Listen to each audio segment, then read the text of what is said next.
Hello friends, how you doing? It's your friend Phil here, project management trainer and coach. I hope you're doing great. I got an email a few days ago from a very good colleague, someone I consider a friend. And this friend and colleague is actually a student of mine from 8 years ago. So I have known this student, now a friend, a colleague, for going to 8 years. But in the email, it made me quite sad to read that this particular candidate, this once upon a time a PMP exam candidate, now certified, a professional, smart, and has got what it takes, has been looking for work for quite a long time.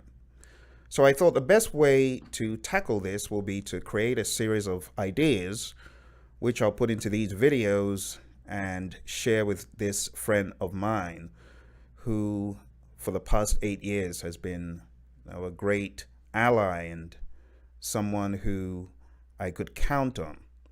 Now, it didn't start off like this. This individual was able to find work way back, didn't have any problems. But round about the past 9 months, about 9 months ago, this individual started finding trouble going to interviews, knocking on doors, going for interviews, taking the interview, seems okay, sending follow-up emails and things such as that, going as far as creating a PowerPoint deck, to say thank you and underscore main points, but still has not been able to secure any opportunities. So there's no cookie cutter method for applying for a job because jobs differ and the people interviewing you differ. There's no silver bullet. However, there are some ideas that may be helpful, that may be useful, and those are the ideas that I'm going to be sharing today. My passion to talk about this topic actually came from going without a job for 9 months, twice in my career as a project manager. I found myself scrambling for anything possible. And I found out that I wasn't hitting the mark in a lot of interviews, and the reasons have been very different. There have been interviews I went for. I didn't think I would come out as the top candidate, but I did. So along the way, over a period of time, I began to collect these ideas of what did I do well? What didn't I do so well? What made the hiring manager go for my resume? What made the hiring manager confident enough that I could do it? And these are some of the ideas I'm going to be sharing with you today. But right off the bat, I want you to know that if you are looking for a job, do not lose hope. It is very important that you keep your expectations and your hope levels up. However you do this, it could be by looking for allies, people that can add positive value, that can give you a positive mental attitude to stay the course as you're looking for work. Because trust me, if you go in for a job and you're already deflated and you're like, oh, let me go through the motions, just another one of these, they will know. They'll sense it from your body language. They'll sense it from the energy you exude. So it's very important that you do not lose hope. Find allies, find people that can add some positive mental attitude to you. And this could be from colleagues from a previous job. It could be from people that believe in you. There are people who believe that you can do it, that you can bring it, that you're going to ace the next interview. Those are the people that you need to be listening to. So if you don't have these allies, people that can add this positive mental attitude and affirmation, I want to encourage you to look for them. Now, if you are a project manager and you belong to a body such as the PMI or some other body of project managers, I want to encourage you to interact with those individuals, because not only will you be energized hearing about their successes, they will also add value to you in the information shared in these meetings. So If you're a project manager and you're looking for employment, very important, stay connected to your local PMI chapter. You can also find job opportunities from individuals right there in the chapter. I know of individuals who have found opportunities by being right there in the PMI chapter. So this is all very important. In addition to this, I will also encourage you that if you do not have someone in your corner that is a headhunter, a recruiter looking for you, because trust me, these folks, they've got systems, processes, ways that they do this. Now everything's all automated. So they are going to be a whole lot more efficient than many people can be. And that's why one of my first tips to anyone looking for a job is get a recruiter, get a headhunter, get an ally from that world on your side that can look for jobs and opportunities relentlessly for you. 24/7, they've got their ears to the ground and they can find opportunities that may suit you. If you're doing it alone, you're doing it wrong. Don't do it alone. Find an expert that can do this for you. Of course, they're going to get some benefits, a percentage of whatever your salary ends up being, or they might get a fixed fee payment for finding you, but you do want to engage these folks. You do want to engage them, okay? So I'll come back to a few of my, random thoughts and, ad hoc tips, but let's jump into this PowerPoint deck that I have here, and I'll share with you some of my ideas that will help people that are seeking these job opportunities. All right, so you might wonder, who's this guy? Well, my name's Phil. I've been a project manager for over 18 years. I've worked in lots of spaces across project management. I've worked in IT, as you can see on the screen, aerospace, engineering, healthcare, multimedia, various organizations. I have also been the trainer to well-known government entities, including NASA, the FBI, the U.S. Army, the Army Corps of Engineers, the U.S. Air Force, Department of Transport, Department of Commerce, so many of these government entities and organizations that you know. And I have lots of project management certifications, as you can see. So I have been around the block quite a few times. Like I said, my passion to teach this stems from being a project manager without work for 9 months, twice. Now, the company that I'm affiliated with is called Praizion Media. We've trained all sorts of entities worldwide, as you can see on the screen. So, as you see on this first slide, it says, no job yet. In other words, you don't have a job yet? Well, what do you need to do? Stay engaged. I want to encourage you, if you don't have a job right now, the right thing to do is to stay engaged. And how do you stay engaged? 1, do not allow for downtime. Downtime needs to be a no-no for you. If you are searching for a job and you're like, oh, I don't have a job, I'm just going to stay at home, you're doing the wrong thing. Don't do that. Don't just stay at home, whether you feel down and out or not. You need to be engaged and moving, so no downtime.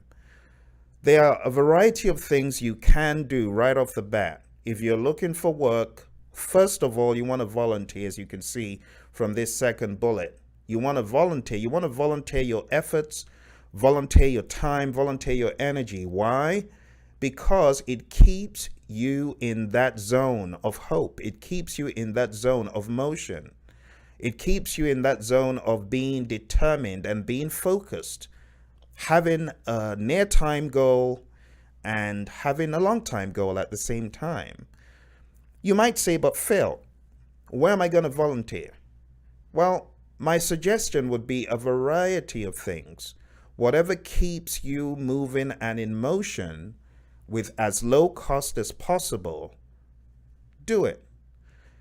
First of all, if you are a project manager associated with a PMI, you can always volunteer for your local chapter. And there are a lot of things you could do. You could become one of their trainers, one of their ambassadors for whatever it is, one arm of the PMI's chapter or the other. You can also find yourself engaged in the meetings, just the organization of the monthly meetings, the onboarding of new PMI members, and things such as that.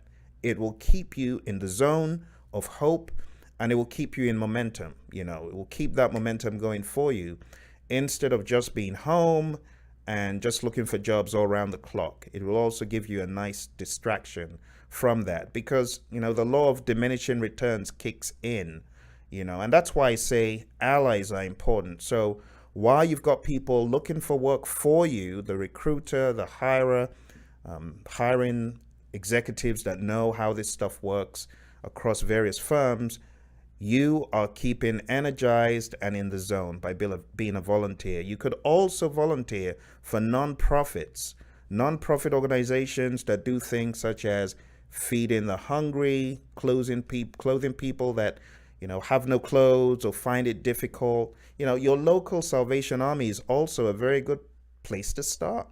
It's a way of giving back. No one is saying that's going to be where you stop, but it's a way of giving back. And I have lots of friends. I know lots of people who are employed, but they keep volunteering because it keeps hope alive for others. And what goes around comes around, right?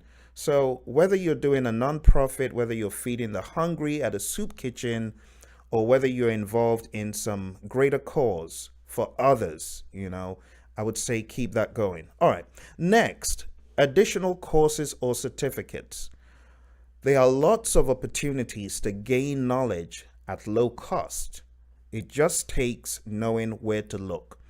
Now, if you are a PMI member, right off the bat, the PMI's affiliated site, projectmanagement.com, it will allow you to attend webinars if you are a member. And that's why I tell people, become a member of the PMI, because you never know when you'll need it. If you don't have a job, there are a plethora of webinars that are held regularly that will not only give you PDUs, but will give you a lot of smarts regarding project management, scheduling, risk management, agile, and stuff like that.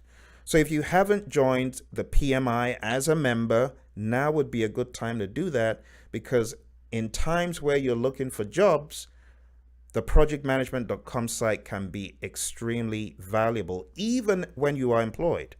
It's still a great site to have access to. I have gained so many PDUs and knowledge by being on those webinars, and those webinars are held all across the year.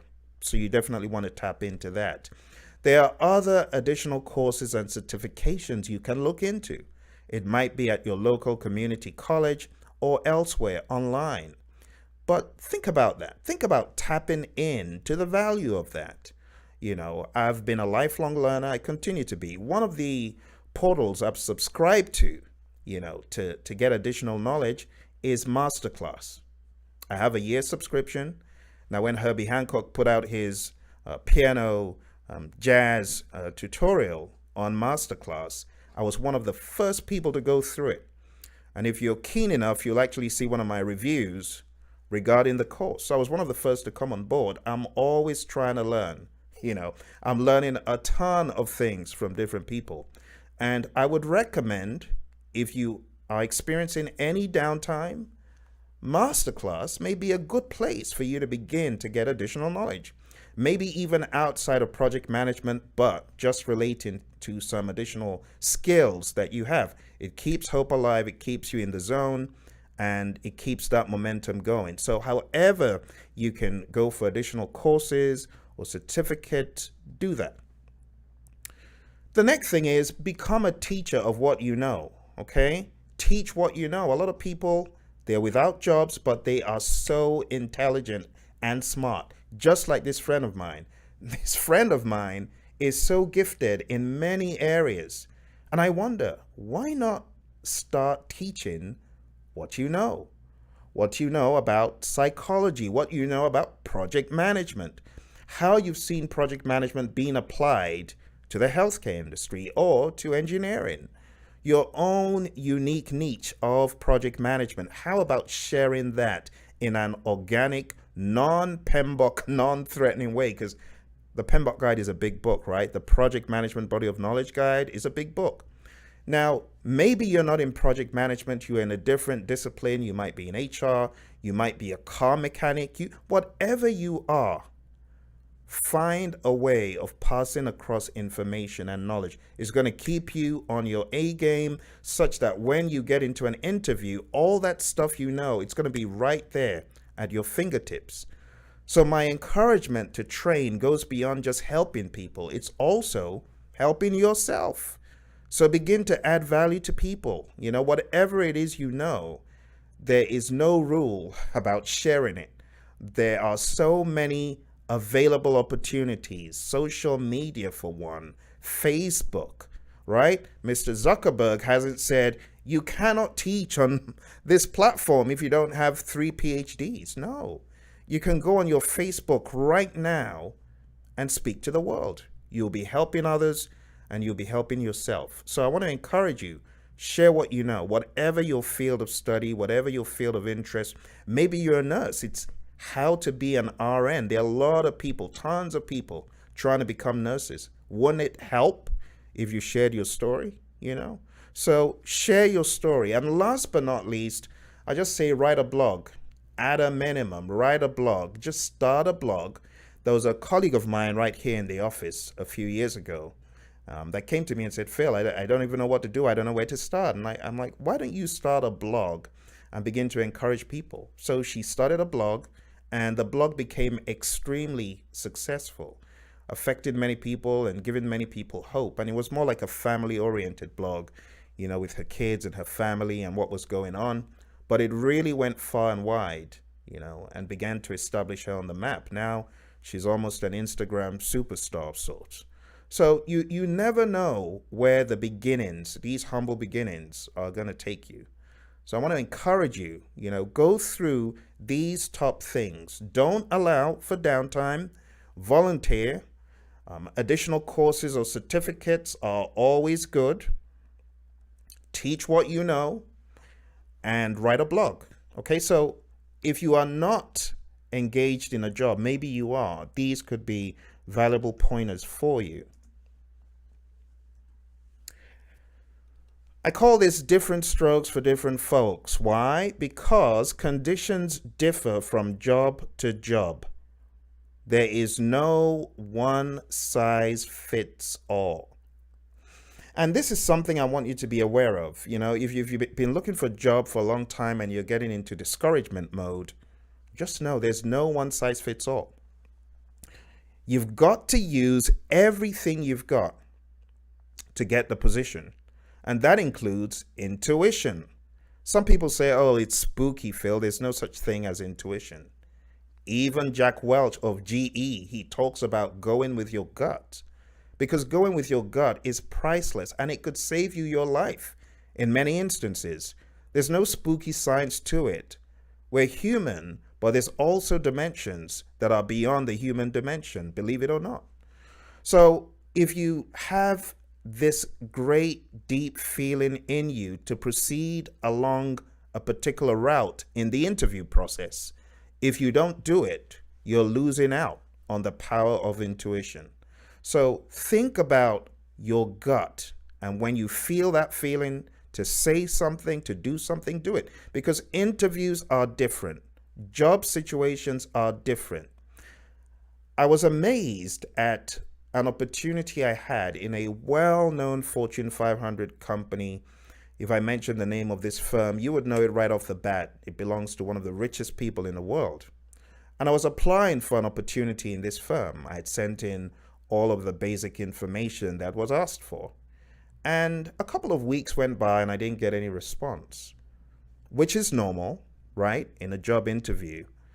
But at a point, I felt, Phil, send this package again. So I sent the package again. Lo and behold, the interviewer said, we hadn't seen this. If you hadn't sent this, we wouldn't have even known that you existed. Thank you for sending it. And I thanked the interviewer and I promised some follow-up information. Anyway, I sent the follow-up information. It was when the follow-up information was received, it obliterated the competition. They immediately said, this is the guy we want. This is the person. Now, if I hadn't gone with my gut to resend that information, I wouldn't be here telling you the story that I've worked in a company for one of the richest people in the world. It wouldn't have been a story, but now it is. You see, so go with that gut instinct. And I'm starting this off to let you know that jobs differ, okay? Employees differ. What you used in job X and you blew out the competition may not work for job Y. So anyone using a cookie cutter method or formula with an intent to succeed is doing it wrong. You need to have open lines of communication channels sending you messages telling you what to do. And that includes your intuition, your gut. So go with your gut, folks. Don't underestimate the power of the gut. When you do all of these great things that I'm telling you, depending on the situation, also remember that there is a responsibility that you have to do what you feel right there in your gut. It really could help. You feel like you should mention some experience, you should do something, do it. Another interview that I went for, not many miles away from where I am right now. In fact, probably 1 or 2 minutes walk away. I went for this interview and I felt in my gut, Phil, go with your copy of the Project Management Audio Digest. Now, the Project Management Audio Digest is an 18 CD set of audio instruction. And I had this feeling in my gut to go with the Audio Digest series. So I went in and I had interviewed with a couple of managers and I was on to my third manager. And as we were speaking, the topic of product development came up and developing products and marketing products and the entrepreneurial mindset. Of course, it was easy for me to whip out the audio digest and immediately begin to talk about it because I came prepared based on my gut instincts. So all of this to say, as you can see on the screen here, conditions differ from job to job. There's no one size fits all. With the previous managers, that wasn't relevant, but with that manager, what I had come prepared with, it fell right into place. You know, long story short, I got the job and it was one of the best jobs that I'd ever done. You know, the corner office and the whole 9 yards, that felt really good. But jokes apart, it was all because I came prepared based on my gut. So as you go into job interviews, just remember, some jobs require little interviewing, very little interviewing, and other jobs require a lot more. Some jobs are very task or skills oriented. It's all about, can you do the job? End of story. Thank you. Talk to you next week type of thing. Some jobs are managed by what I would call detail-oriented bosses. Now, this is not a slight on people who are detailed-oriented. I'm just saying that detailed-oriented bosses are probably going to go further along in an interview. They might take you out for a 3-mile run, proverbially speaking, as opposed to a manager that will take you for a 100-meter sprint. So it really depends on who you're interviewing with as well. Keep that in mind. Read nonverbal cues, read body language. When an interviewer is tired of listening or has been satisfied with what you're trying to say, it will come across very quickly. When someone has had enough, it just takes a few nonverbals to give you that cue that you're going on for too long. So watch those nonverbal cues, Watch for fidgeting, watch for facial expressions, watch for repeated leg, hand, body movement. Seriously, it will be very clear when that person's had enough. So know where you are. You might have gone in there trying to do a 1-page breakdown of your experience, but if you get to half a page and you realize that it's beginning to take effect, and that you've hit the mark with half a page, then keep it to that. Some managers are desperate to hire. They are in body mode. And what do I mean by body mode? By body mode, I mean they just want to fill it with anyone. Anyone who has a pulse is going to be able to fill that job because they are really seriously desperate. I've actually been for such job interviews. Few minutes and boom, you get the job and you're like, my goodness, is that all? The reason is they're in body mode. They just want to fill that position. And sometimes we are fortunate to be there, right place, right time, So just watch out for those cues. Some firms are by nature detailed in their interviewing approach, and some other firms, they're not so detailed. Some firms have like a 2 or 3 step. Even if they find you to be the one they're looking for, they're going to go through all of the steps. The next tip I have is to study the opportunity. So this friend of mine who went into this job was very keen on letting me know, I did everything I could. I brought my A game. I sent emails and so on. But right off the bat, I would say study the opportunity. Studying the opportunity is really going to make you very powerful, because you're going to study all that you need to know about the job and the firm.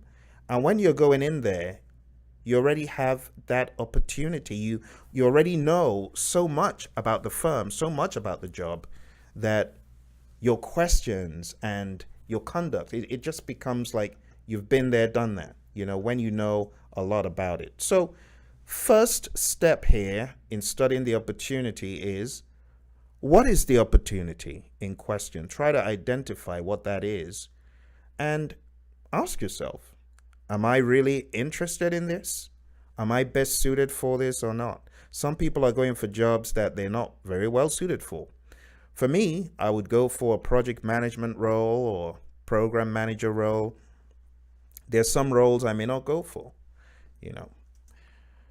And the question is, do you have what it takes to do the job? You might have what it takes, but you might not be interested, and that will come across.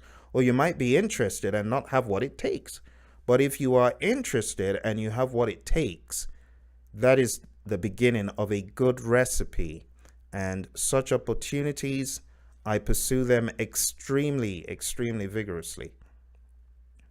The next thing is you want to tailor your resume. Okay, so different jobs require a different resume approach.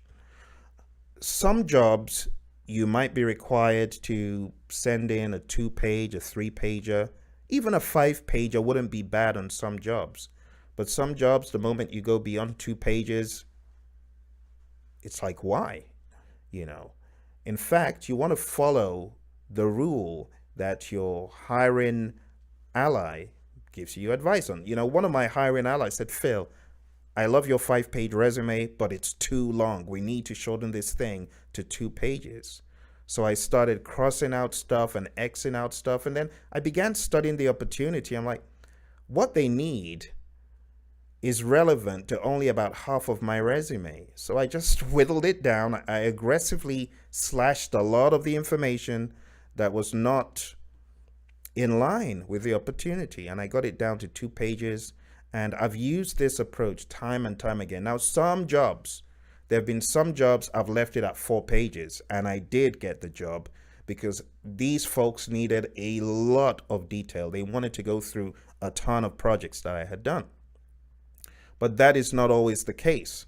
So you need to be smart when you do this, all right? You need to spend quality time planning out, what are we going to represent here and how? And like I said, your ally can help you. You want to ask, what are the top skills needed? Those are the skills you want to accentuate on the resume. What are the key tools needed?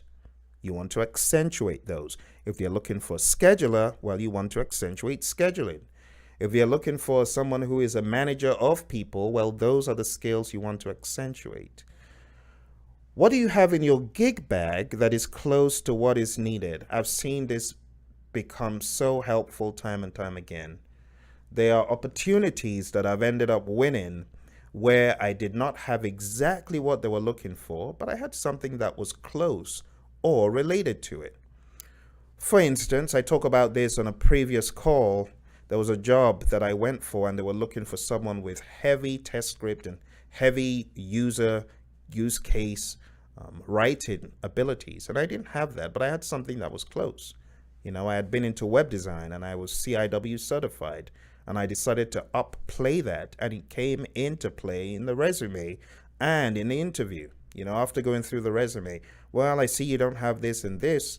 I see you've got this. Tell me about how much of this you have and what you know.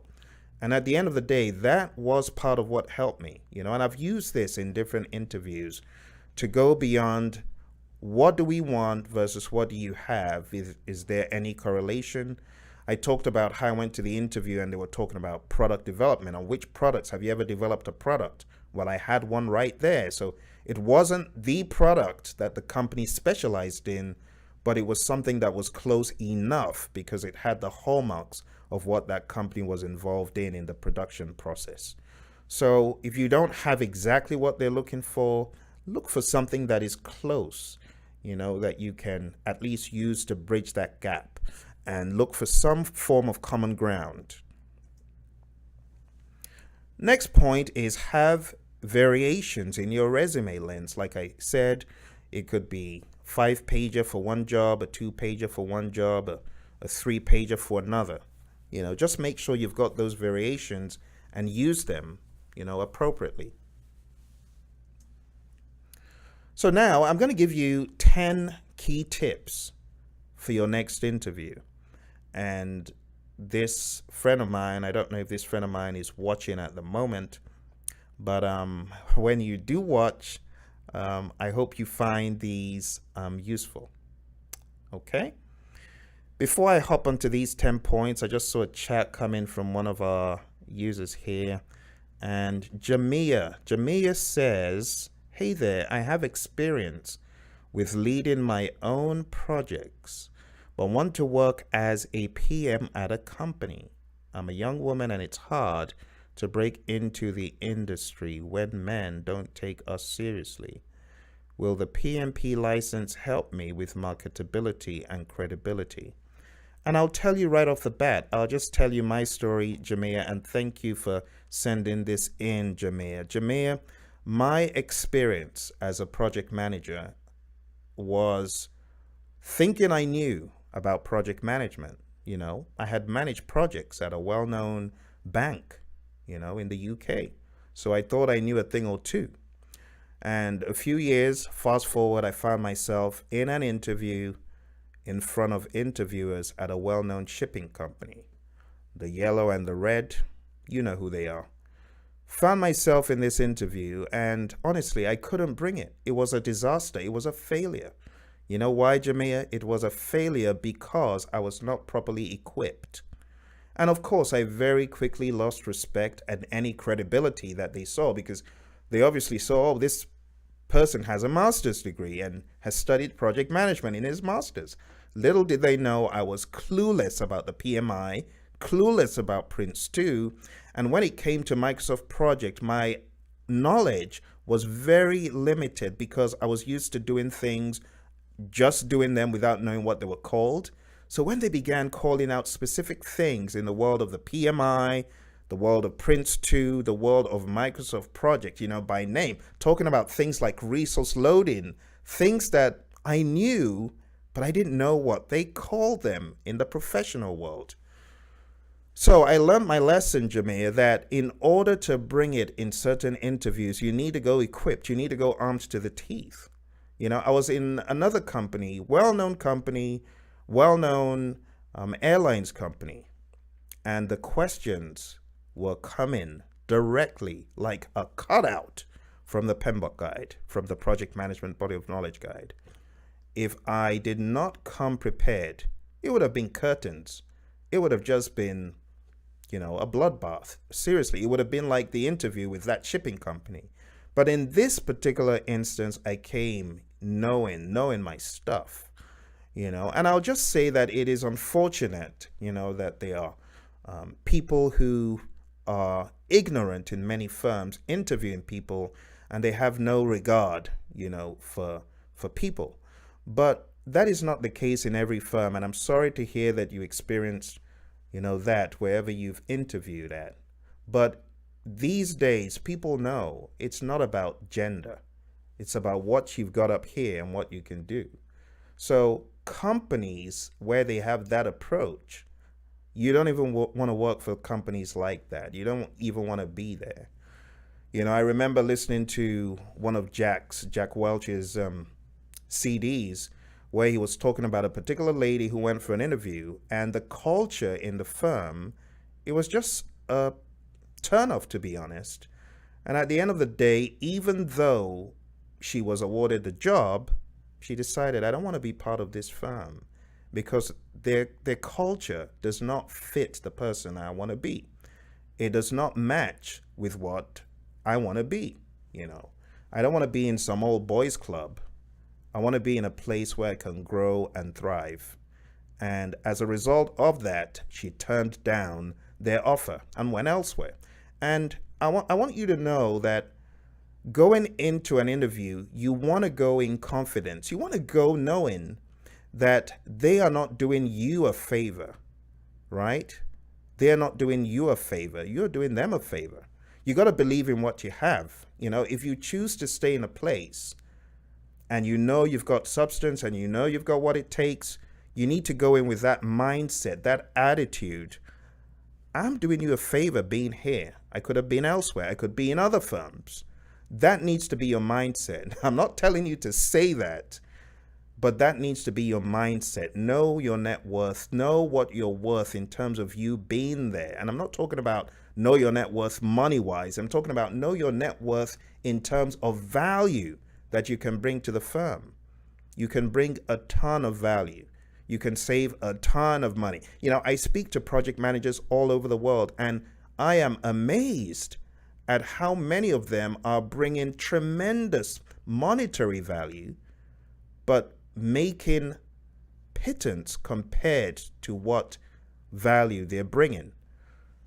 In cases like that, those companies need to be extremely grateful that those people stayed on. Okay, so Jamia, my steps, for success, getting certified is definitely going to put your resume higher up on the stack, Jamia, because it's become extremely competitive in the world. In the world today, we have so many people that are getting certified in different things. Even if they're not PMP certified, there are a plethora of organizations that offer project management certification. So having the gold standard in quote, at least that's how a lot of employees look at it, having that is definitely going to put you higher up on the rung of success. So hiring manager looking through a bunch of resumes, of course, there has to be some source selection criteria. They're going to end up selecting those that have not just the experience, but also the certifications. It's the face of the world we live in. A lot of government entities, when they're bringing on people to work as contractors, or they're hiring a vendor, a lot of times you see PMP preferred.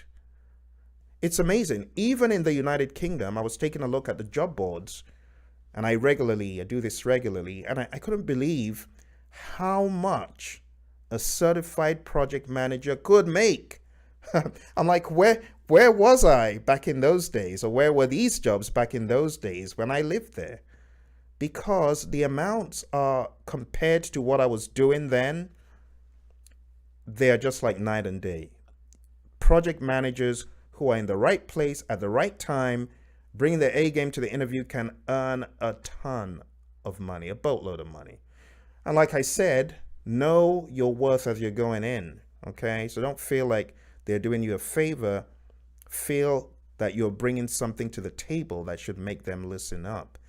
Now, having a PMP, Jamia, is not a measure of how someone respects you and how much credibility they will give when you speak to you, But one thing I can tell you is it's definitely the beginning of putting your resume higher up on the stack. I often say having a great resume and a certification gets you into the door. Now, staying in the door is all about how you're able to sell yourself like there's no tomorrow. You got a great resume. Can you sell what's on there? Can you convince someone that what is on there is credible? When you're asked questions, does your body language suggest credibility? Does it paint the picture? Does it give that portrayal that you can bring your A game every single day and you want to bring your A game and you can add value to them and you can take that organization in that place that you're placed, you can take the organization to places where they've never been. This was a case when I interviewed at a particular company. Resume was good and all that, but it came down to the question, can you do this? And without saying that, the question was, walk us through how you would implement an earned value management system. But I sold them like there was no tomorrow. It went beyond having a PM. This was not, oh, I've got a PMP, so I know about earned value. No. This was, I have the PMP, but I can bring it and I can add value and I can bring passion. I can bring energy. I can bring determination to get whatever you need done, And it takes confidence in yourself to be able to do that.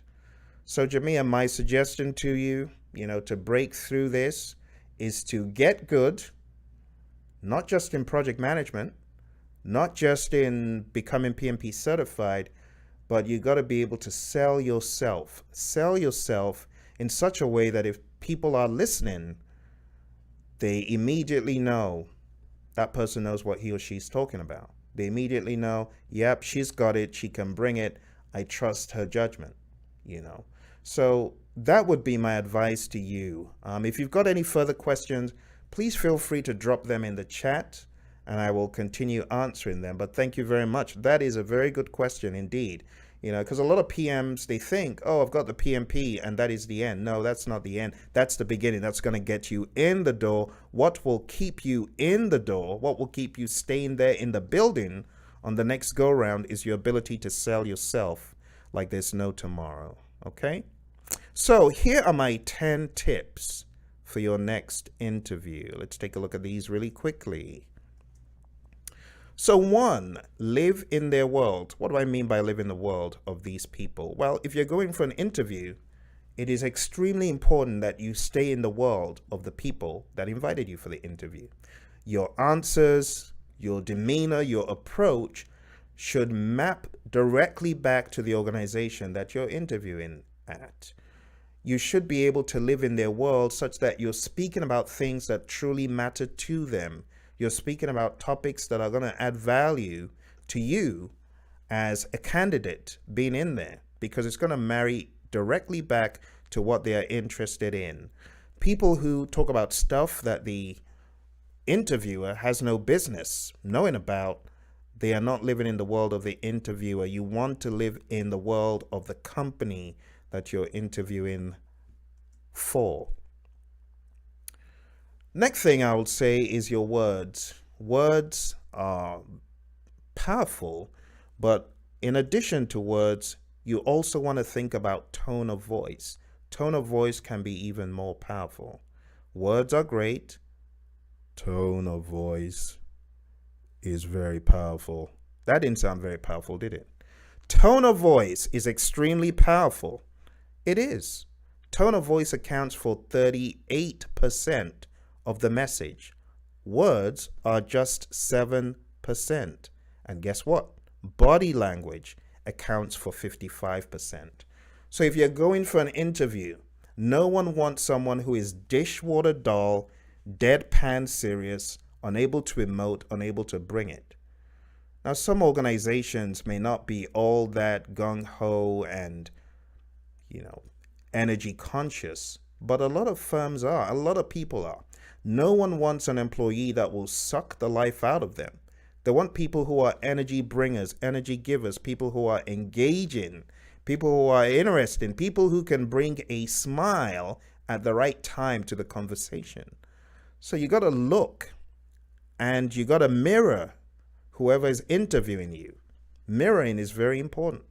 If someone is having a bad day and you can tell the interviewer is having a bad and rough day, you also want to be mindful of that. But if your interviewer is like a bomb of energy and you come in there dishwater dull, you probably ain't going to bring it. You have to mirror, you have to bring the right amount of energy. You have to bring an equal, at least, amount of energy to the table, equal amount of intensity to the conversation. If the person interviewing you is looking directly into your eyes and you're busy looking away at the ground and up, it's not going to cut it. So mirroring is very important when it comes to interviewing. So words, tone of voice, body language, bear in mind, the body language, it goes a long way.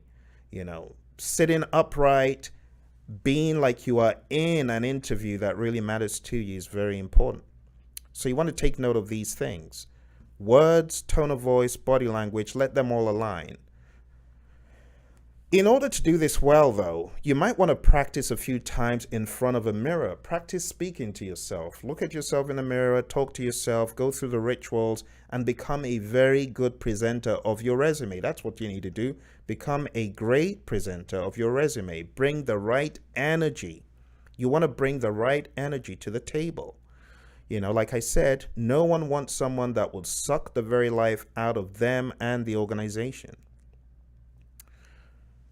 The sixth tip is common ground. So to do this effectively, not only do you have to be very attentive to listen out when the interviewer is introducing themselves, but you also want to do your research.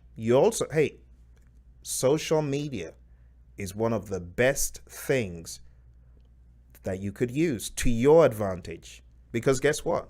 The interviewer is using social media to their advantage. And that's why I tell people, be careful what you put on social media. Those comments you put out, those political inclinations that people are able to read, it should not bias someone interviewing you, right? But in all honesty, such inclinations could bias a very unprofessional person. So why don't you want to take that off the table by being careful on social media? Be careful about what you portray. Be careful about what you portray on sites like Facebook, like Twitter, things that make you look like a far left or right wing person. Be very careful about those. Cussing at people, abusing people, telling people you wish they were dead, Be careful because a lot of these things are beginning to show up in the interview conversations, right? Inclinations, probably going at people of a particular religious sect and things such as that. They could come back to bite you. So be careful. Okay.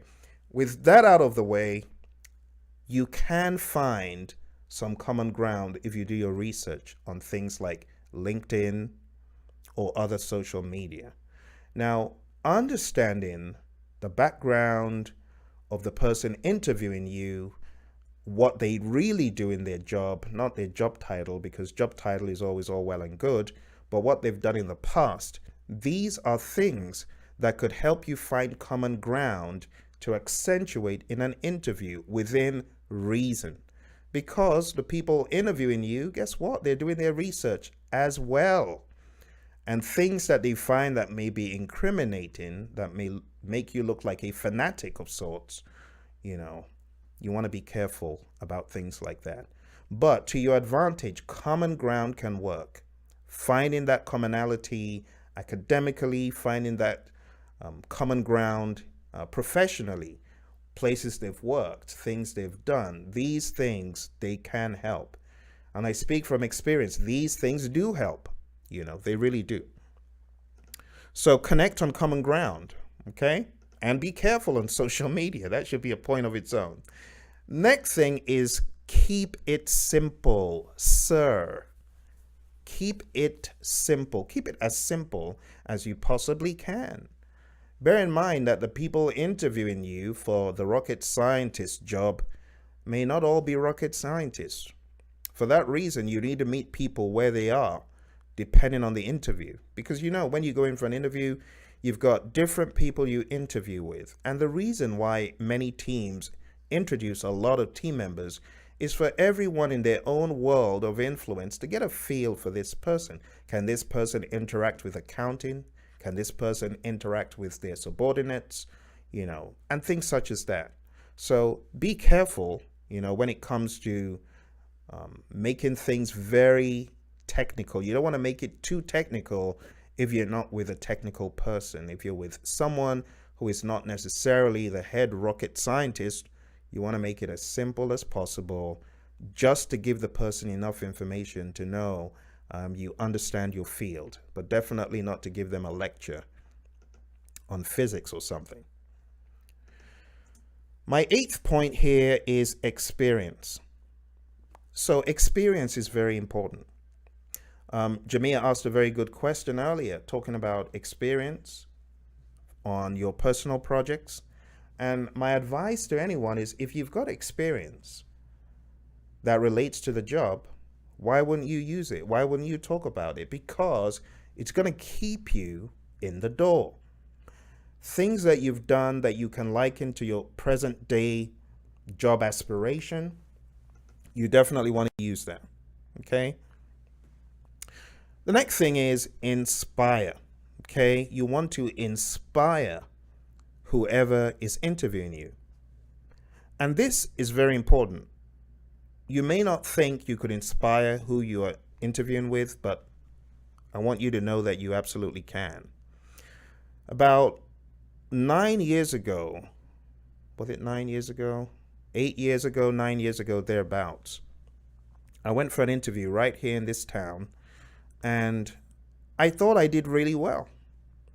But I got an email back to say, thank you for interviewing. While you were a good candidate, we don't think this is a great fit. Forgot about it, moved on, applied for another job. In applying for this other job, little did I know that I had been set up by that manager that I had interviewed with previously. That manager set me up with a colleague of his to say, I interviewed this guy. Great guy, not 100% great fit for what we want in this department, but I think you should interview him. This is another clue, something else you can learn about working with headhunters. The headhunter I was working with told me, oh, such and such wants to interview you again. Now, little did I know that it was because of that manager that the company wanted to interview me again. The department that I was going to interview with was not the department that I interviewed with weeks back, so I hadn't made the mental connection. It was months later, after being in that position, which, by the way, was a great one, where I started getting inspired to look more into risk management. But anyway, months later, after getting into this position, I heard back from this person that I had interviewed with and said, hey, Phil, I'm really excited you came on board. I told my colleague all about you, and that's why you got the interview. Amazing. So apparently I had inspired this individual. To the point that I was recommended to his colleague. Ended up working in that position. It was great, and moved on, and still know this individual up till today. And this individual keeps telling me about what an inspiration I am. So you never know when you've hit the mark in an interview, and it could come back to pay huge dividend. If I was to tell you the whole story, it might be a little bit boring, but long story short, I ended up doing lots of consulting work beyond that company for a company that this individual ended up being in after the whole experience, after working in this powerhouse of an organization, and we all went our different ways. He finding himself somewhere else and bringing Phil in to help again, So you never know when you've hit the mark. You never know. And that's why I encourage people, don't just go in an interview, just for interviewing's sake. Go in to inspire. Go in to, hey, watch this. Go in to create an experience. Let the person who interviewed you know that they had just been through a phenomenal experience with an outstanding person. But that takes a lot of confidence and practice. So while I give you lots of tips about interviews and so on, I've been through a lot of hard knocks throughout my interviewing process. I've been to interviews where I was never even called back. I've been to interviews where I was down to my last few thousands of dollars. Hey, down to the last mortgage payment. I'm telling you, I've been through a lot of things. In fact, I write about this in a book called Getting Rich in Project Management. But anyway, let's get back to our points here. Let's round this up so that I can let you go on your merry way to volunteer or do something else. So let's look at point number 10 here. Point number 10 is follow up. Follow up, extremely important. I told you the story about how I had this gut instinct to follow up, and I'm glad I did. But as a rule, you do want to follow up, folks. You do, Now, on the flip side, I went for an interview here north of the valley, Scottsdale area. It was a great interview. I found the person who interviewed me to be rather hilarious, rather interesting character. And I really did enjoy the interview. After the interview, one day went by. A second day went by. I wasn't called. I'm like, I don't know what happened. Maybe they're not interested. I failed to follow up with a personal email. Anyway, long story short, I ended up getting into another position, which ended up being a phenomenal role and position, by the way. But a few days into that position, I then got the email, Phil, we want to go with you. It was too late. I'd gone with the other firm. Now, that's not to say that I would or wouldn't have gone with this firm. I don't know. But what I took away was, Phil, you did not follow up. If you had followed up more proactively, perhaps you would have known ahead of time or earlier than you eventually did that they were going on to a next step. So as a rule, follow up. And this friend of mine, was very quick to tell me, I've been following up, I've been sending in, sending PowerPoint, sending emails, so on and so forth. So I would say keep that up, keep following up, don't stop, but I just say follow up within the parameters that you see fit. Not everyone is going to appreciate a PowerPoint, to be honest. Some people will, some people won't. Some people might see that as being outstanding, and other people might see that as being something else, So again, it's all about that gut instinct, and don't make things cookie cutter, but just go with what you feel in your gut at that particular time. I'm a big believer in that. Jack Welch is a big believer in that as well. John C. Maxwell, my mentor, is also a big believer of that, and actually has a law, the law of intuition, which is all about that. But anyway, that's for a different day. All right, so those are my 10 key tips for your next interview. Now, when you walk into that building, into that room, when you are communicating with the person you are interviewing with, there are 3 very important questions that you need to answer. You need to be thinking about these questions in your head. You need to be saying, I know you're not asking this, but I know that this is in your mind. You need to be saying that. And these are the 3 questions. The first question is, do you care about this department or this firm? This is a question that every person that goes to any interview should answer. Convince me that you care about this firm.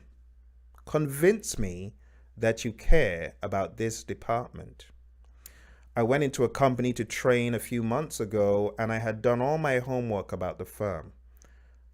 It really blew my socks off what they had done community wise. And I immediately bought in to this firm with a passion. I knew what they were about, I knew what they were trying to do, and I told them, hey, you have an ally in me. I will always do whatever I can to be there to help you, no matter the case, to help propel you forward in your quest, to add value to your community. Now, it's a very community-oriented organization, non-profit organization, and what they're doing in the area of health, phenomenal. But I had bought into it, hook, line, and sinker. And I told them this, and they actually took me up on my challenge and said, Phil, we need help in this. Can you help us? And I did, without a fee, because I had bought into the firm and I truly believed in what they were doing. Now, if you cannot do that, if you cannot find something to connect you to the firm that you're applying for a position with, find something, because it's going to make the experience even more real and true. You know, other organizations that I've applied to, it started off with wanting a job in that firm. Two, my goodness, look at what they're doing for the government. Look at what they're doing for the country. Then it changes. Then it begins to make more meaning. You can see the lives that it's impacting. And then you're able to better answer the question. Convince me that you care about this company, or convince me that you care about this department. You know, and this takes doing a lot of homework. It takes, you know, being a student of the firm, so to speak. I remember being employed in a well-known Fortune 500 here in the Valley. And the very first week I went into that firm, I was in a meeting. I began to speak about certain things. And after the meeting, majority of the folks in the room, by the way, they were my boss's peers, and my boss brought me in to say, hey, here's, you know, the person who's going to be helping us in this field. But the way I spoke commanded such respect because I knew all about the firm. I'd done my homework. I'd done my research. I knew the key players, I knew the structure, and I knew what made the organization tick. And watch this. Immediately I got in there, I began to build allies, to find allies. So by week 2, I was well off to the races by week 2. So I was bringing it and slaying it. And I found it quite interesting that one of the directors said, how long have you been in the firm, Phil? How long have you been here? He couldn't believe when I said less than 2 weeks. You know, these are the hallmarks of someone who goes into a firm with an intent to add value, you know, with an intent to bring stuff that you have to better the organization. So the question, do you care about the department or firm? I cannot overstate. If you can convince or portray that concern, you're hitting the mark. The second question is, can you help us? Everyone going for an interview needs to imagine that the interviewer is asking that question. Okay, tell us how you can help us. Can you help us? Obviously, you think you can. That's why you're here. Tell us how you can help us, you see. So as you're interviewing, you also want to have that at the back of your mind. Convince or convey the ability to help the firm that you're going for the job in. No one wants dead weight, folks. Let's be honest. No one wants a lump of weight that is not going to bring value, you know. At least let it be someone who is bringing a measure of value that can take us, even if it's 1.5 or even 0.01 level above, whatever it is, but at least let this person be able to move, you know, the meter in such a way that we are getting something from that person. So as you're in that interview, folks, can you help us, and how? You definitely want to be able to answer that. Thirdly, can we trust you, and why? Now, there are all sorts of traps that people lay without knowing. Maybe they're not doing it in a malicious manner. They're not doing it to trap you, but in interviews, people who cannot be trusted, they often reveal themselves. And unfortunately, inexperienced interviewees may give some nonverbal cues or suggestions that they cannot be trusted. And the way to prevent that is from a lot of preparation. If you prepare yourself sufficiently well, you'll be able to exude confidence and you'll be able to pass across the message that you are indeed a trustworthy person, you see. And those are things you want to convey in an interview. You want people to know, okay, Phil can be trusted. He's not dubious. And why can we trust you? You also want to underscore maybe situations, circumstances under which your previous employments had that trust factor. You know, your previous boss could trust you, or your previous colleagues could trust you, and things such as that. There are a few helpful links that I would like to share with you here, and these are links that I have collected over the years, different tips and tricks. The first one is something called job motivation. So I'm going to bring that up here just so you can get an idea for what I have out there that could help you beyond this webinar. So I call this Job Seekers Motivation, and it's of course a website that you need to go to, and I'll just share this right now. So this is my Reverb Nation page. I have dedicated a section to job seeker motivation, people looking for jobs. I was there. I've been there looking for a job for 9 months, twice. So I'm very passionate about this. But if you go to the link, job motivation, tinyurl.com/job motivation, you'll be able to listen to a lot of these audio clips about how to break into project management. Jamia, if you're still on the call, this one, breaking into project management, would be helpful to you, I believe. This one, titled Next Level Project Management, would also be helpful. And there are a number of other clips that I've put here over the years just to share ideas. There's Job Seekers Motivation, how to be a project manager leader, how do you make a 6-figure salary, planning out your week, PM career interview, and where is your career headed. All of these are freely available. So if you go to that link that I just shared, the tinyurl.com/job motivation, don't go there now because I'll end up losing you. So please don't go there right now. But after the call, you can check that out. Okay. The next link here, it is tinyurl.com/10 pro tips. So like I said, over the years, I've been compiling different ideas about how people can improve in their careers, you know, across the board. Professional success cuts across industries. And this is titled 10 Steps to Professional Success. It's available on iTunes. It's going for $9.99. So it is an affordable piece of information, but it will help people. And for those who may not be looking for a job, maybe you've got a high schooler, you know, someone who is out of high school, or someone who is out of college. I want to advocate, send them a copy of this because it will begin to give them ideas and motivation for their job search. Out of high school, out of college, it will help. And also for those who are seeking employment, you know, around about this time, I believe this curriculum will also help people. It's not an extremely long curriculum, and it's audio. It's easy to listen to.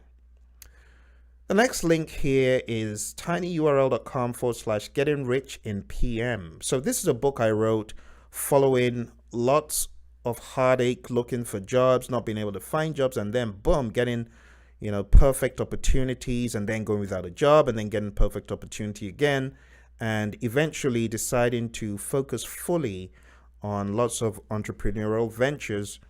I wrote that book, Getting Rich in Project Management. So tinyurl.com/getting rich in PM. And if you go on from the link I just showed to this link, takes you to Amazon, and that's the book. It's called Getting Rich in Project Management, and it's helped PMs be able to strategize about the interview process and so on. The last link here is Praizion.com. That is our website. So if you are a project manager, you are looking to take a professional project management exam, this is a link that will take you to where we've got lots of information, about project management, and it will also give you the ability to sign up for a project management training, project management curriculums. And you can get that by going to Praizion.com. So I'll just show you here. If you go to the website of Praizion.com, you'll be able to sign up for basic project management training, training that will give you at least the PM 101. If you go to training, those of you that want to sign up for, maybe the PMP exam training, it's this one right here. If you click on that, it will take you to a link where you can sign up for that, where you can get some more information about the course. And in here, for those people who are looking at taking the exam, we've got lots of other curriculums that could help. We also have audio, 20 hours of audio called the Project Management Audio Digest. And this will help people who are getting ready for the exam, or people who just want to casually listen to stuff about project management and get informed and get equipped to be better in their project management. Okay? So I hope that helps, and I hope that gives you some inkling, at least some starting points for people who, may be without a job at this time and are wondering, okay, what am I going to do next? I hope this gives some insights. And also to my friend, Now, before I go, I'm going to share with you some key sample warm-ups. And I'm going to be talking about what these warm-ups really mean, Different interviews, they ask different questions, right? You could be asked different questions in different interviews. So when you get these questions, it's very important that you approach the questions in a way that you don't feel threatened, and you know that they're looking for something from you. They're either looking for problem-solving ability, or they're looking for confidence, or they're looking for honesty, even in how you answer the questions. They're looking to see if you can think on your feet. They're looking to see if you are sincere and honest. Your body language, it exudes a lot. Remember the 38, the 55, and the 7.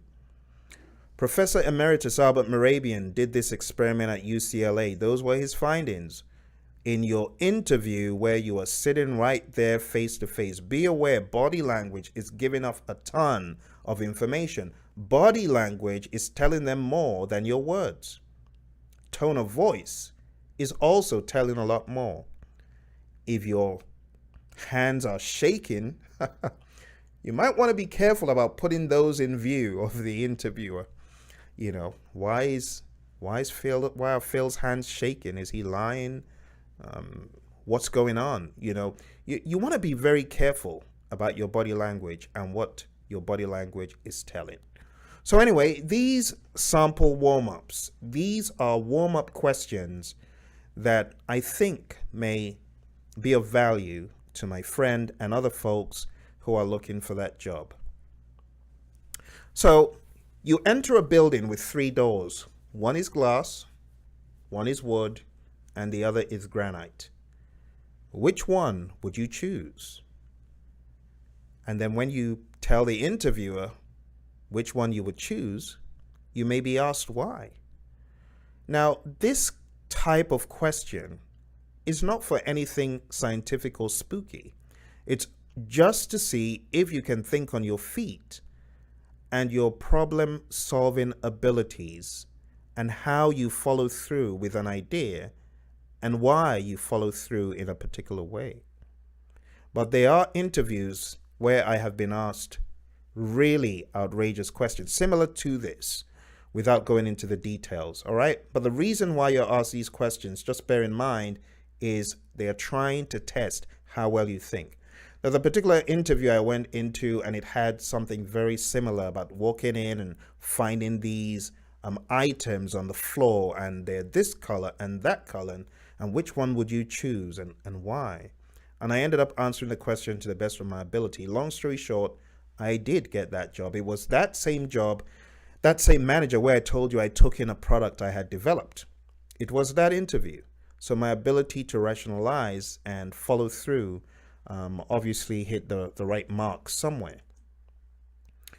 What did you like about your last job? Again, this is seeking for truth and trying to find out anything possible. You know, in an interview, everything is fair game, nothing is off limits. Bear in mind, some of these questions also test how well you're able to express yourself, how well you're able to convey a point. So there may not be any hidden agenda. There may just be talking points to test how well you can communicate. But to a very observant manager, what did you like about your last job? Be careful and answer that with caution. You don't want to be over exuberant, but at the same time, you don't want to portray what is not. So you want to be honest. You want to be yourself. You want to look that interviewer in the eye and tell them. And if there was nothing that you liked from your last job, you're going to have trouble answering that question. So now would be a good time to think.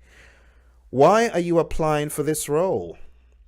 Again, another opportunity to find out more about you and to see how you reason, how you think, what you think about the job, and if you're thinking too highly about the job, you know, like, oh, I'm applying to this job, you know, to get a cushy job that will keep me satisfied. Wrong answer. Okay, you know I'm joking. How would you describe yourself? How would your former colleagues describe you?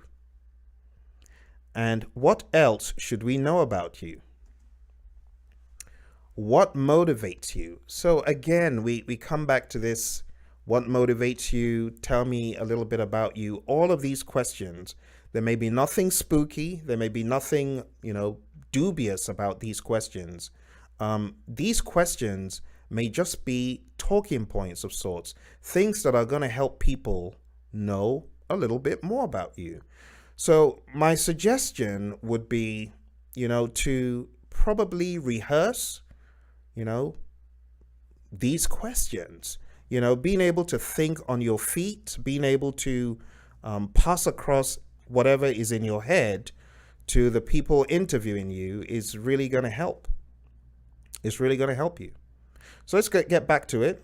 So next question is, discuss a time you had to make a tough decision. What are your hobbies? What is your passion? Do you have a pet peeve? Be careful with that one. Do you have a pet peeve? So again, you know, in interviews, you don't want to come across as being negative, okay? You don't want to come across using language that is so strong that it begins to get people concerned. It begins to get them concerned. Could Phil be someone that has an anger problem? You don't want them to start asking that kind of question, okay? So the way you answer questions, make sure it is within the normal reason of a display of passion, okay? You don't want to go off on the deep end and, you know, making people think that there's something up with you. So answer it with enough passion, you know, but don't go over the top. Describe your dream job. Be careful about that one. That may be a trap. It was a trap I fell into. I fell into this trap so miserably in a previous job interview. It's so laughable. It's ridiculous. So I went in there, and it's an admin job. And this is way back, you know, somewhere in North London somewhere. And we're sitting there, and the interviewer says, tell me about your dream job and what you would really like to do. And those who know me know that I'm a music junkie. I love music. I actually have 3 albums out. So back then, of course, I sold music like there was no tomorrow. It's so funny to me now. I told the interviewer, oh, I would love to have a job, as a music producer. Wrong answer. When I got back from the interview, my sister said, stupid boy, look at what you've done. You've blown your chance of getting the job. That was the wrong thing to tell them. How could you? Well, she was exposed to the professional world a lot earlier than I was, and I blew that chance. It just made me laugh, looking back at how foolish that was. That was the wrong answer. You even knew that was the wrong answer. But I was really young back then. I had no experience in that regard. And I was still buzzing from my world as a music producer. And I sharing my passion. Wrong. So if you're asked, what is your dream job, folks? You gotta tailor it to today. You don't tailor it to where you want to be in the next 20 years. There was an executive who had worked as a VP in a well-known financial institution for a long time. But deep down in his heart, you know what he wanted to do? He wanted to push a hot dog stand. And that's what he wanted to do somewhere on the East Coast. Of course, when he finished his career as a VP, that's what he did. It's what made him happy.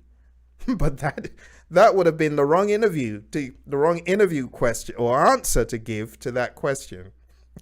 It's so funny. But do you know a lot of people make that mistake?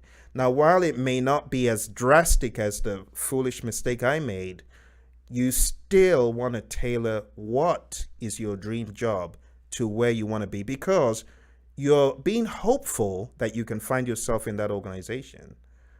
And part of your being hopeful is to tailor your future to that organization. Because what happens if we employ you, Phil? So you're going to go off and be a music producer, and then you're going to have been here for 3 years, and now that position is empty. Immediate execution right there. Throw Phil off the interview. Of course I didn't get called back.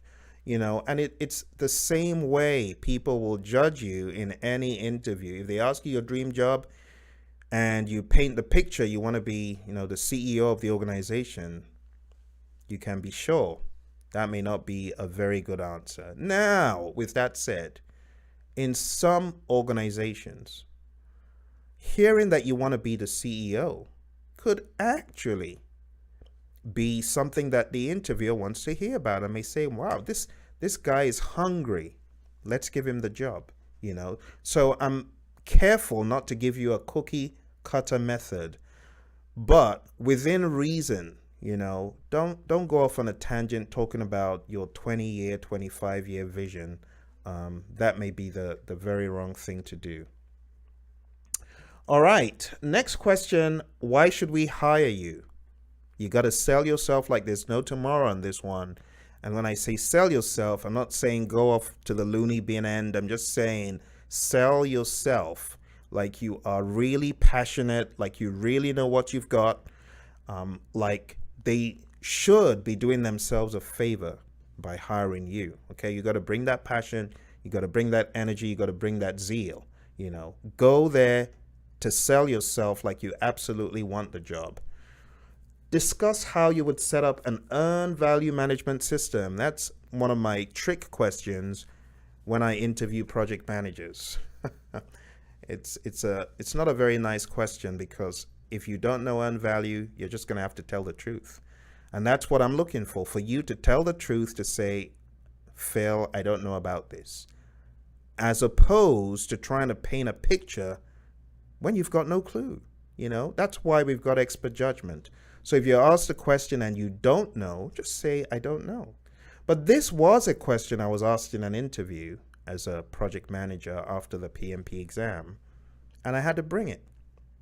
The good thing, like I said, I had studied about the firm, I knew a lot about the culture, and I was ready to speak to a lot of things. Describe how you would structure our records department, or something similar. Get ready to speak about it. What is your project management approach? That one, I've heard that one in so many interviews as a project manager. Your project management approach does not have to be a rigid cookie cutter sounding method, but your approach could be one of tailoring. You want to address tailoring, you want to address leadership, you want to address culture, you want to address mission, vision, and goal alignment to the organization you're in. You want people to know that whatever the project you are working on, you're going to be tailoring your project management approach. You're going to be aligning your project management approach to the organization's vision, mission, the goals of the organization, the overarching program or portfolio objectives, and so on. How do you organize your day? This is a trick. This is finding out if you're organized in the first place. If you don't organize your day, that's going to be hard for you to sell. Discuss your people management approach. So when you hear people management, again, that could be a trick. The underlying thing regarding relationships is not management, it's leadership. So if I was asked a question like that, you know what I would do? I would rephrase the question and I would say, I believe you're asking about my people leadership approach, how I lead, and then take it from there. You know, what kind of a leader are you? What do you know about leadership? So as a project manager, study a little bit about leadership. If you're going for a management role, because it's really leadership, study a little bit more about leadership and try to identify what your leadership approach is. Are you a servant leader? Are you a transactional leader? Are you an autocratic leader? I hope not, but find what your leadership style is and that will help. I know there are times people need to be an autocratic leader, but those are very few and far between. Which project management tools are you proficient in? So project managers going for project management roles, this is where having a lot of arsenal in your gig bag can be extremely helpful. Understanding tools like MS Project, knowing them really well, you know, not just superficially, but really knowing them well.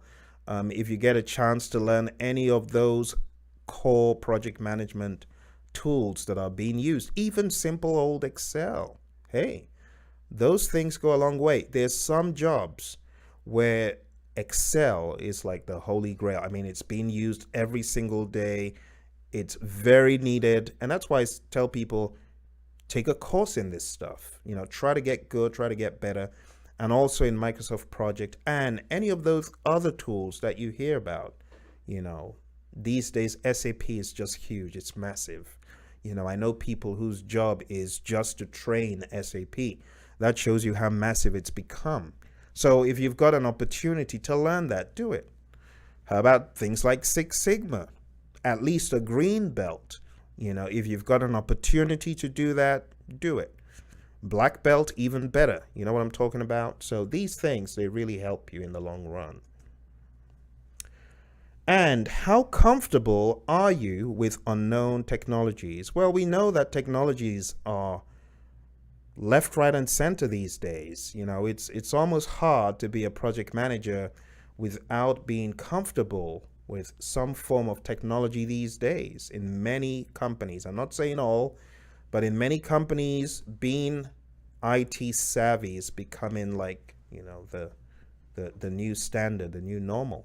So before you go for these interviews, if you haven't, you know, gotten familiar with the basic technologies that exist, you know, knowing Windows and how to move around Windows is definitely the beginning.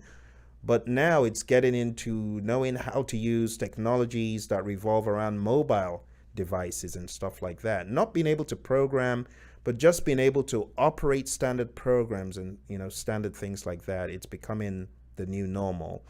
And you actually see a lot of these software applications when they are designed for project managers these days. They're not just designed for desktop. They're also designed for, you know, the tablets, the iPad, the iPhone, the Android, to mention a few, you know. Oh, we shouldn't forget Bill. the Windows devices. The Windows. Hey, Bill, I'm thinking of you. I'm out here. I'm one of your fans. So really what they've done, in all of these firms, be it the Google boys, Tim Cook, Bill Gates, all of these firms, they've been very helpful to us. What would you do without Microsoft Project? Someone says, Phil, I don't want to hear that word ever again. What would you do without Excel? Okay, what would you do without Siri? What would you do without Google Docs? There's an organization I trained, their whole PMO, their entire PMO is based on Google Docs, and it's running extremely well. Extremely well. So we've got to be grateful for, what these folks have brought to the table. Truly remarkable what they've done. But that's it for my key sample warm-ups, and now's the time to ask any questions. I know I have kept you, but I am hoping that this will add some value somewhere to someone to help them in their project management search, to give them some form of motivation, some form of encouragement, because I've been there, folks. I've been there. I've been in the trenches of unemployment, and it stinks, folks. It's hard. It's a hard journey. A hard journey. Hey, thank you very much. I see a chat from Maya, and Maya says, hey, can you or anyone guide me as to where I can get past paper exams for CAPM? My exam is next week. Sigh. Oh, don't sigh, Maya. Don't worry. Look, I'm going to help you out. I'm going to give you some really important information. I don't know if anyone's ever told you this, but your exam next week, wait for this. Your CAPM exam next week, Maya, if anyone has not told you, let me be the first person to tell you this. In order to ace this exam, Maya, you want to know what you need to do? You ready for this? That's the answer. It's all in this book, Maya. It's all in this book. If you stick around, just give me a sign that you're still on, and I'm going to give you some power tips for your CAPM exam, okay? But it's all about this, right? But just stick around, and I'm going to give you some power tips for your CAPM exam next week. I've taken the CAPM exam twice. You take it every 5 years. Took it in 2011, killed it. Took it in 2016, killed it. So I've got a lot of experience with that exam. So just stay tuned. All right, I see one of my buddies, the comeback kid. K-Kid, Kenya, good to see you. It's been a long time. What's been going on? How have you been doing? I hope you're doing okay. K-Kid says, what about folks who are seasoned, but they are old? Oh dear. Kenya, are you kidding me? They are older than the interviewee. Better yet, I guess you mean older than the interviewer or vice versa. Better yet, what about mature workers whose resumes are not being selected? So here's my 2 cents. We got to keep up with the times, Kenya. You know this. We got to keep up with the times. I trained a well-known precious metals company in Boston roughly 6 years ago. And as I trained this company, I ended up meeting lots of individuals. One of them is a VP of engineering that I met. And the VP of engineering said, Phil, I'd like you to come in and train my people on the PMP. Anyway, that ended up not happening due to some change in direction. But when this particular VP got to the end of his tenure in this firm, he said, Phil, I want to take the PMP exam. I'm like, what? You want to take the PMP? He's like, yeah, I want to know what my people have been through. I want to know what my project managers went through. And I want to get back into the world of being a project manager again so that I will be able to compete in the marketplace, be marketable, and work as a consultant. I'm like, what? Dude, you're almost pushing 70. That's not what I told him. But seriously, it crossed my mind. Wow. You've got to be motivated to do this when you don't have to, when you could chill out all day long on the lake at your beachfront property in Europe. You're telling me you want to take the PMP exam? Are you kidding me? No, Phil, I really am serious. Okay, let's put you on the learning management system. Put him on the LMS, go through the content, takes the mock exam, goes into the real exam in Switzerland a few months after retirement, slaughters the exam. So what am I trying to tell you, K-Kid? I'm trying to tell you that we got to keep up with whatever is in the marketplace. If the people are running laps around the block with PMP, we need to get the PMP badge and do likewise. We need to be as blended in as possible to the new normal of project management. Now, I was having an interesting chat with someone on social media, one of my colleagues, former registered education provider. And this individual said, Phil, I think the new normal is people are going to be running away from these certifications, looking at what the younger generation are gravitating towards these days, whatever that means. But I say that in jest, only to say that whatever the current trend is, we should be able to fit the multiple, the varieties that we see around us.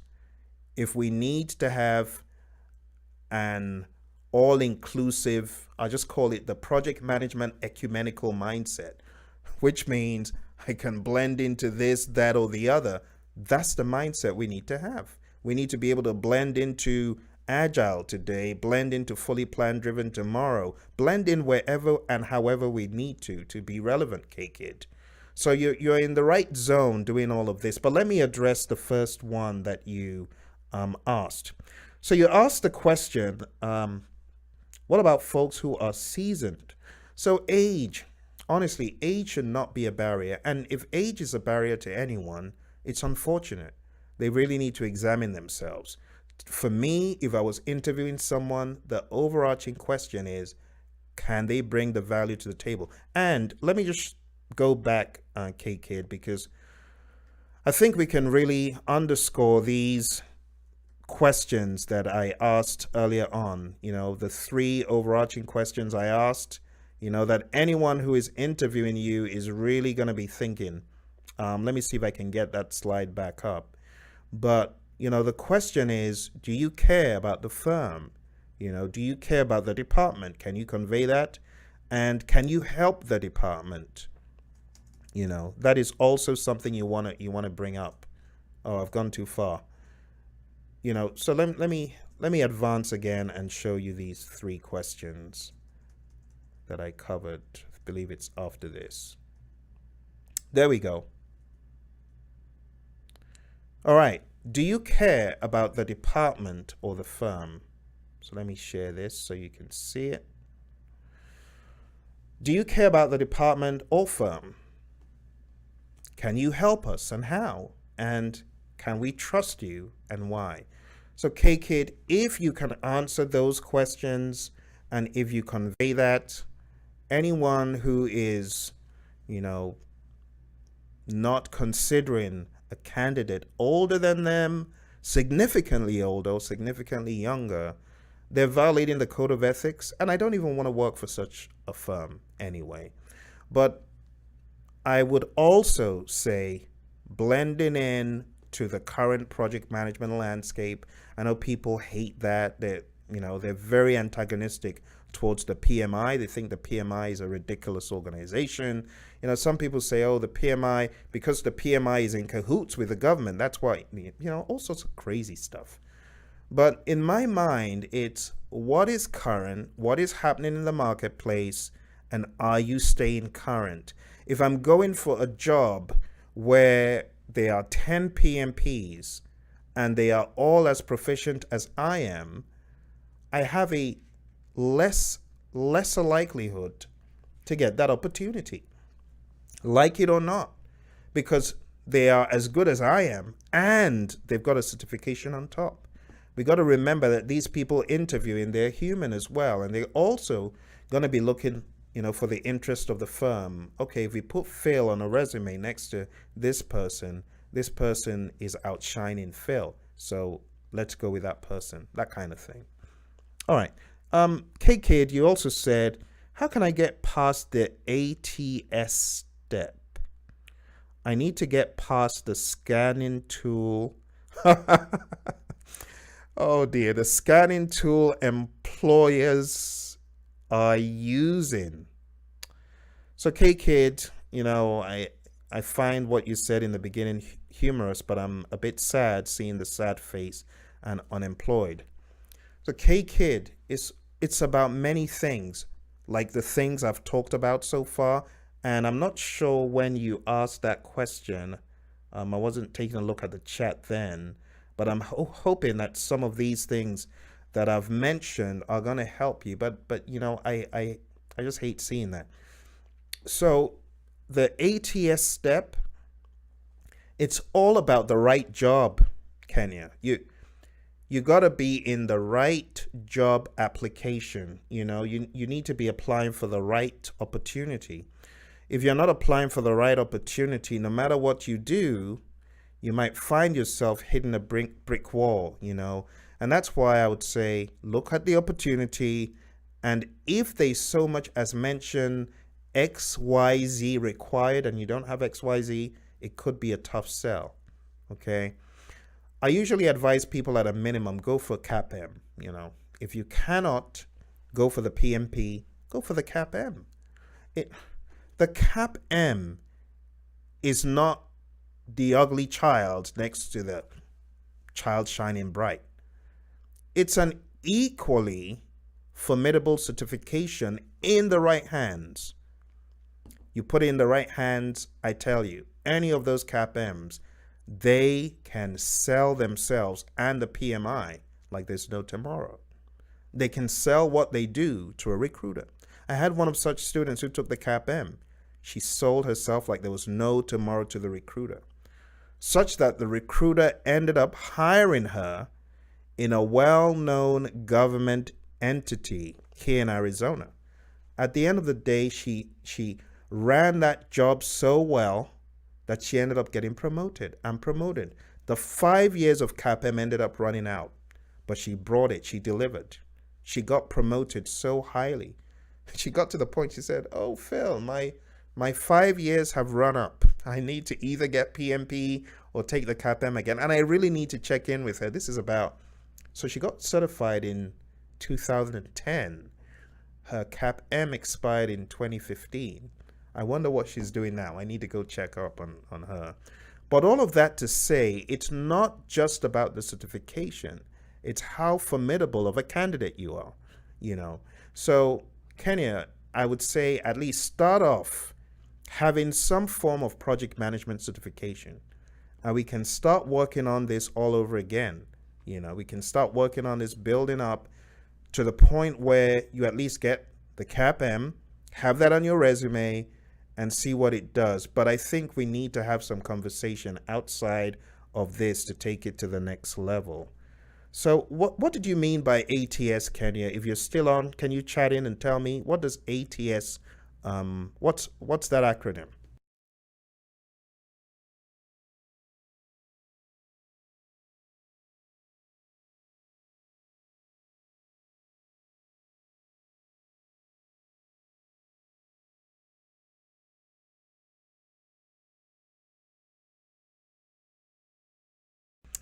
So I think, Kenya, you're not on anymore.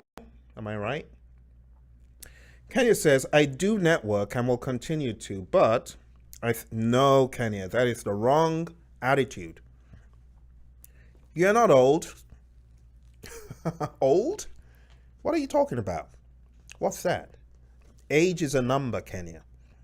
Like I told you, pushing 70, this client of mine took the exam, killed the exam, and is on the prowl looking for opportunities.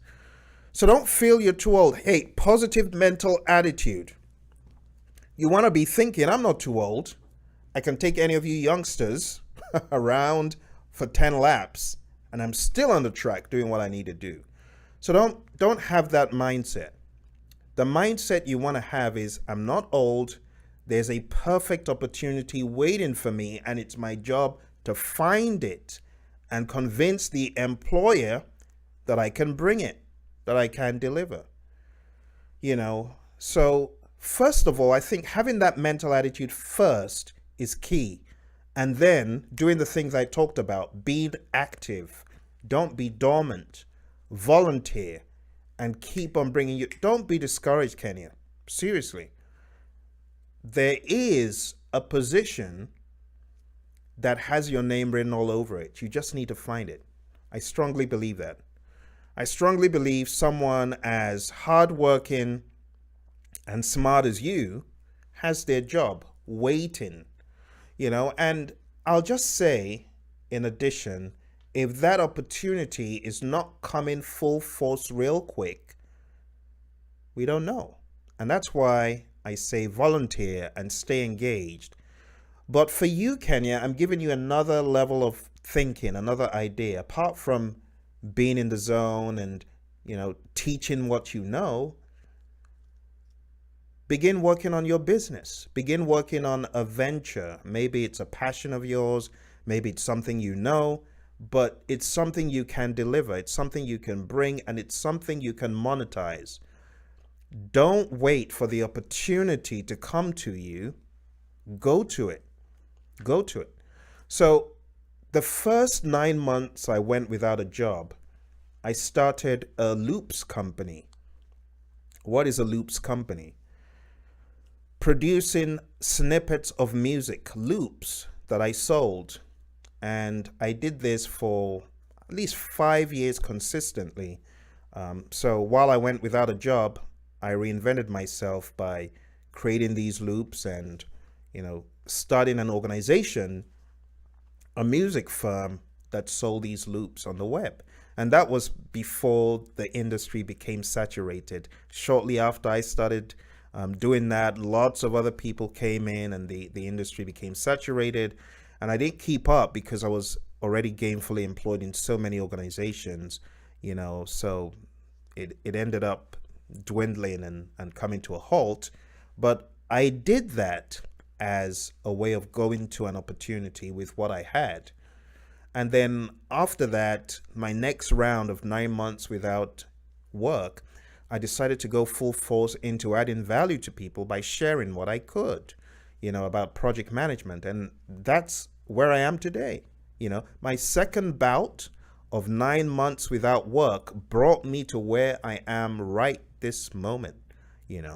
Like I said, the organization that I interviewed with, they're not far from here, but that job ended up going away when the economy tanked.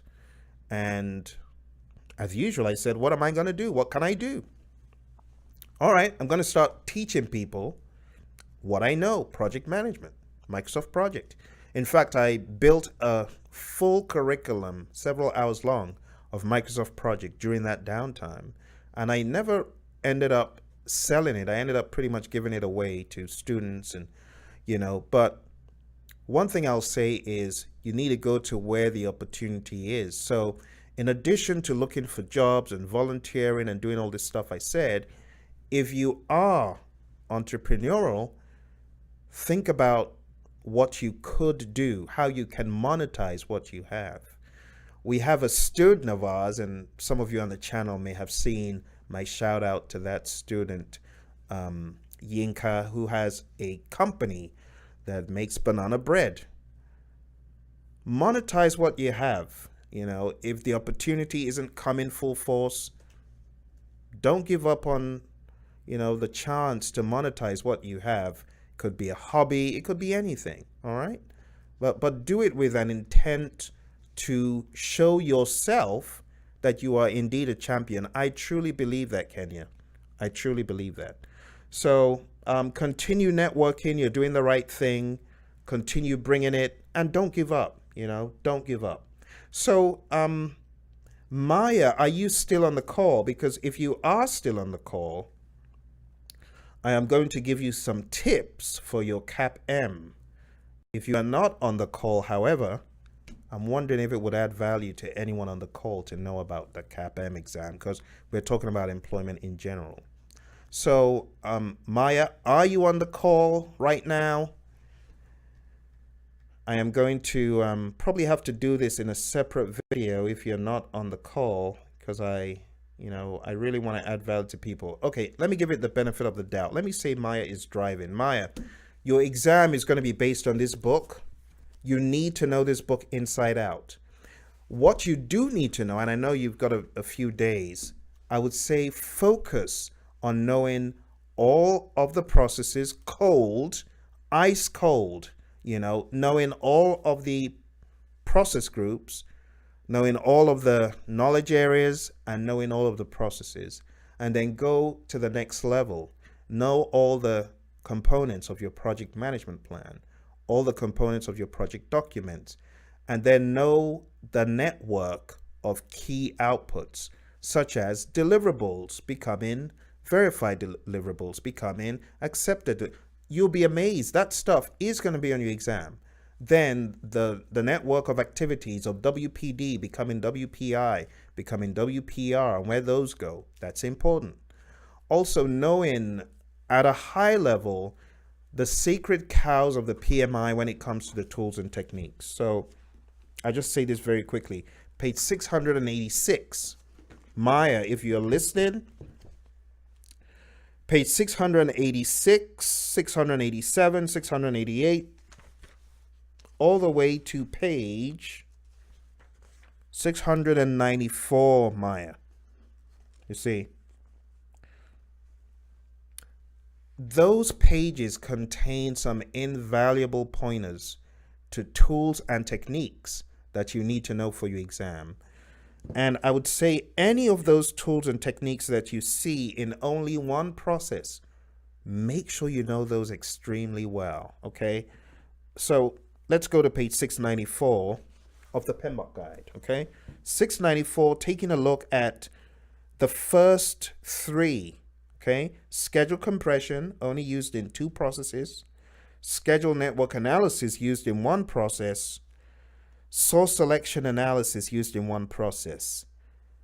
For example, if I were you, things like that only appear once, I would know them as cold as possible. And pretty much everything on page 694 is used only in one or two places. But as you begin to go backwards, like to page 692, like expert judgment, that's used in a ton of places. So anyway, that's the way I would think if I was taking the CAPM next week. I would make sure I know the PMBOK guide really, really, really well. Okay, are there any other questions or concerns or anything I can help you out with? Because the truth about it is I'm here to add value. This friend of mine going through a tough time, I feel really bad. And I wish there was something I could do beyond this, but I'm hoping this goes some distance in helping that individual as they look for their next employment. So in the absence of questions, folks, I want to say a big thank you to you for joining me. Don't forget to check out those links, especially the link that explains about job searches, job seekers motivation, I call it. All right. So I know that there sometimes is a delay. There's some sort of lag when it comes to these streaming events, But if there are any questions after the fact, maybe you started listening halfway, and you don't know I'm about to jump off, feel free to send in a question afterwards, all right? So thank you very much. I wish you all the best. Maya, all the best on your CAPM. K-Kid, hey, keep your head up. Bring it. I believe in you. I believe you can do these things. I'm not moved by age or any other, qualifier that may seem befitting from your viewpoint. I want to tell you that those are all lies that many a time our mind tells us. That's just the truth. You need to tell yourself, I am beyond any of these so-called imaginary limitations. You can do anything you put your mind to. You just have to put your mind to it. Keep on. It doesn't matter if it takes a day or two or three or longer, but remaining consistent is definitely a good response to this condition. And like I said, I truly believe you can bring it. And shoot me an email and let's see how we can, realign our focus, get on the wagon, share some information with me, what you're looking for, what you've applied to, and I'll be very happy to give you some additional pointers. Okay? Thank you all very much, and I look forward to speaking to you guys again soon. Bye for now.